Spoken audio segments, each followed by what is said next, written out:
silent. Hey guys, Harsh here and welcome back to Technolobe. Now you might notice that the setup is different. That's because my studio is under renovation. I'm making a new studio which will be ready in about a couple of months, but until then I am going to shoot from my room. And the OG subscribers might remember that this is where I started. This is where I used to create all my videos before I had my studio.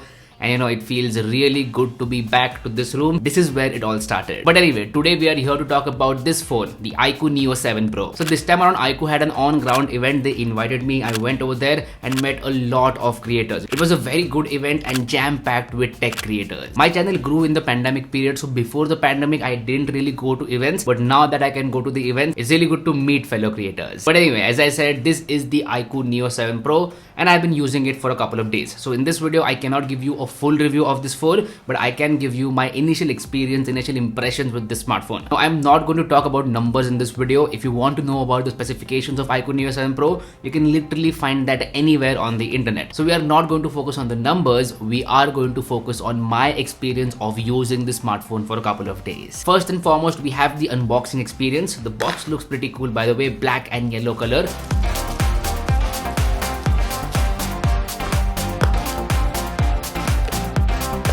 Now after we remove the plastic packaging and open up the box, the first thing inside is the smartphone itself. Now I am going to keep it aside for a moment, we'll get back to it. Next up we have a sleeve which contains some paperwork and a clear transparent case. So it's good to see that you get a case inside the box. Then moving on, we have a 120 watt charger inside the box itself, and this is a USB Type-C charger. You also get a USB Type-C to USB Type-C cable inside the box itself. And finally we have the trusty SIM card ejector tool. Now let's get back to the smartphone, and it's the best time, removing the plastic.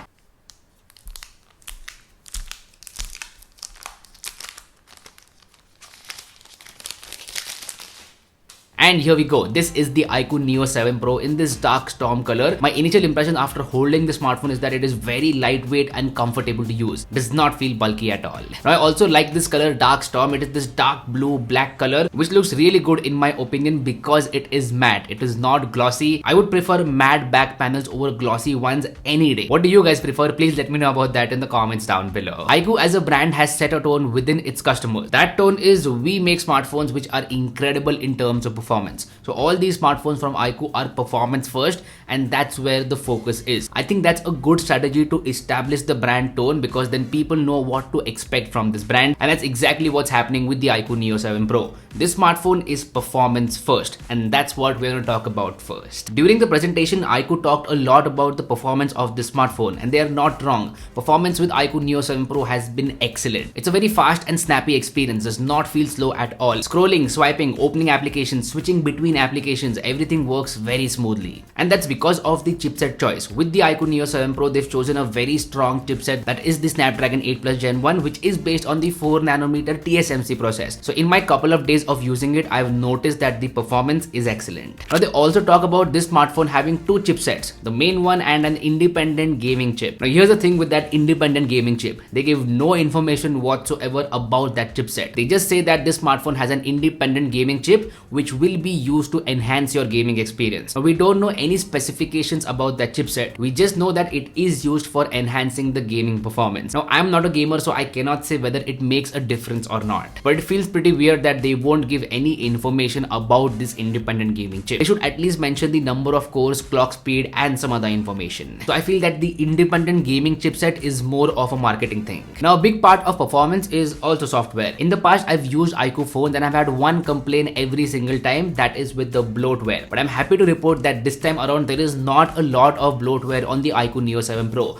You still get some pre-installed applications, but you can easily uninstall them, and the entire system feels light as compared to previous versions. So you're not going to be bombarded with pre-installed useless applications, and they don't keep getting installing after you connect to Wi-Fi, which is a step in the right direction in my opinion. It's still not like completely clean, but it is a step in the right direction, and you don't get bombarded with nonsense in the software. As far as the Android version goes, it is Android 13 out of the box and FunTouch OS 13, and the security patch is March 1st, 2023. So no issues over there. But what about the actual experience of using the software? Well, I'm happy to report that the software experience is also smooth. As I said, in my couple of days, I've not noticed any major lag or bug whatsoever. Everything is working as expected, and I feel that IQOO has done a good job with the software. You get a lot of useful features and customizations with FunTouch OS 13. But the tone that IQOO has set for their brand matches with this smartphone, and that is a great thing. Now moving on, let's talk about the display. This smartphone comes with a big, bright, colorful and fast display. Media viewing experience is top notch. So movies on Netflix, videos on YouTube, Instagram Reels,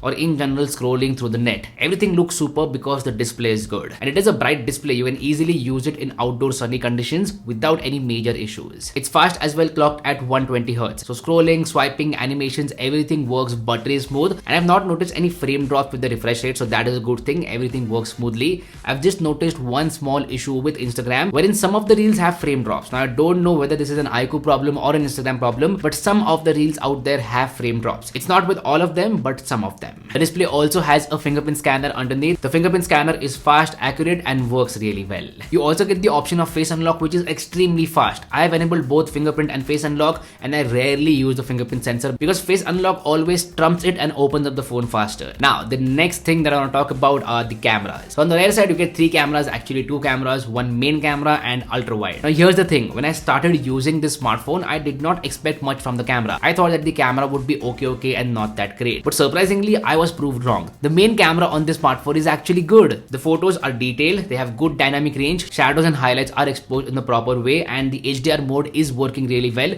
I feel that has to do something with the chipset because Snapdragon 8 Plus Gen 1 has a very good image processor. That's why I feel that the photos are turning out to be good. And IQOO has also done a great job with the color science. The colors are not oversaturated or undersaturated, they are right there in the sweet spot. And all this is only for the main camera. Like the main camera shoots very good photos in all sorts of conditions, day lighting conditions, artificial lighting conditions or low lighting conditions. But I cannot say the same about the ultra wide angle camera. The ultra wide angle camera is okay, I did not like it. The perspective is good, but the photos are soft, not detailed at all, and sometimes the dynamic range is also not good. So I prefer shooting from the main camera and not the ultra wide angle camera. So that is clearly a trade-off over here. If you want the perspective, you can get it, but don't expect the photos to be of great quality from the ultra wide angle camera. As far as video recording goes, you can shoot up to 4K at 60 FPS from the rear camera. The video quality is decent, it will get the job done for social media. Alright, this is a very quick front camera video test with the IQOO Neo 7 Pro. You guys let me know about the video quality as well as the microphone quality from this device,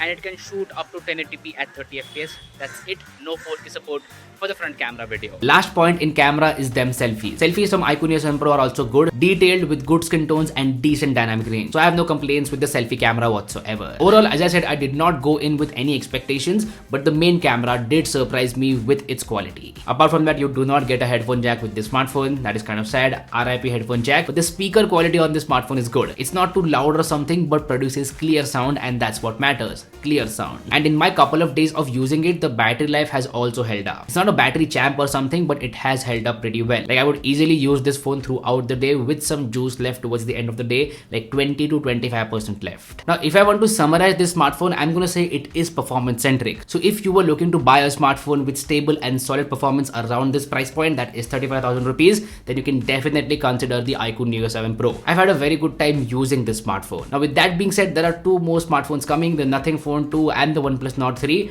OnePlus Nord 3 has already been launched. I am going to order it and make some videos. If you want a comparison between the IQOO Neo 7 Pro and the OnePlus Nord 3, then please let me know about that in the comment section down below, and I will make that happen. As a matter of fact, even for the Nothing Phone 2. But anyway, that's been it. These were my initial impressions with the IQOO Neo 7 Pro. Do let me know what do you feel of this video in the comment section down below. If you like this content, go ahead and hit that like button, and if you haven't already, please subscribe to the channel.